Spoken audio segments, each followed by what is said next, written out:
Paul, in his prison letter to the church in Philippi, gives us some great insight into what growing in our relationship with God is meant to look like. Philippians chapter 2, verse 12, just the B part of that verse. Paul writes, "Continue to work out your salvation with fear and trembling." Notice Paul's telling us we're to, keyword, continue working out what God is working in us. So Paul's writing to Christians, you and I, telling us that we have a very strong part to play. We have energy that's meant to be exerted when it comes to our growth as Jesus' disciples. I love the way one translation puts this verse. Put into action God's saving work in your lives. Now what we know is that God's done all the saving work. He alone, via Jesus, brings salvation. We cannot save ourselves. And it takes a bunch of our energy to grow as a follower of Jesus Christ. There's this little phrase a lot of Christians like to use, let go and let God. And that phrase is just a pet peeve of mine. I mean, on the surface, the intentions behind let go and let God, they're really good. It's an effort to encourage ourselves and others to trust God, surrender fully to His will for our lives, because we're primarily control freaks prone to micromanage and govern our lives as if we're God, right? On the surface, let go and let God sounds really good. But underneath this very thin veneer is this subversive message behind let go and let God that implies in order to trust God that you got to stop.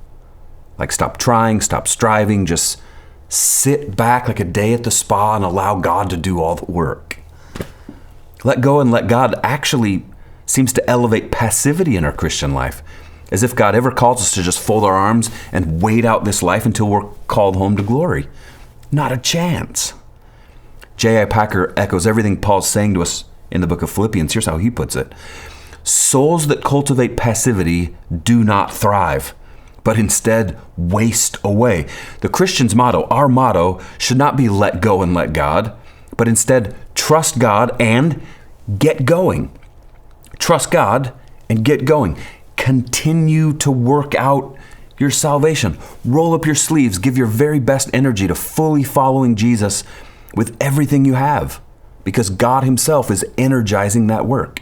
Heard one preacher put it like this: apply your best energy to following Jesus, and God will energize your energy as you follow Him. No matter where we look in the Bible, cover to cover, it's filled with faithful men and women of God striving to do that very thing. They're active, not at all passive. Moses had to get up, go to Egypt and confront Pharaoh. David had to go down to the creek, gather 5 stones, and step in to face the giant Goliath. Esther had to step up and step way out to thwart the genocide of her entire people. Paul again and again speaks of his striving toward Christ, laboring hard, straining hard toward the goal, the ultimate prize of Jesus Christ that is ahead. Every day, we continue to work out our salvation. We trust God and we get going.